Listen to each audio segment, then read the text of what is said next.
ஐயா ஒன்னாச்சு வீட்டுக்கு வந்து என்ன நல்லா இருக்கு நேத்தா யூஎஸ் பாயிண்ட் வாங்கிட்டு என்னால இருக்கு அதுல ஊர் பாயிண்ட் ஒரு சின்ன ட்ரிப் அப்போ $500 $500 நான் அப்படியே ஒரு ஃபோன் பண்ணியிருந்தேன் நேற்று மார்க்கெட்ல 400 வாங்கினா நேற்று அவ்வளோ வந்துருந்தேன் எனக்கு யூஎஸ்க்கு நேற்று நான் அவளை பார்த்தேன் நேற்று அப்பதான் அவள் சொன்னேன்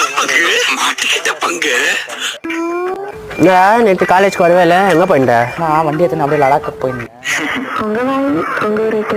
நேற்றுல முந்தா நேற்று போனேன்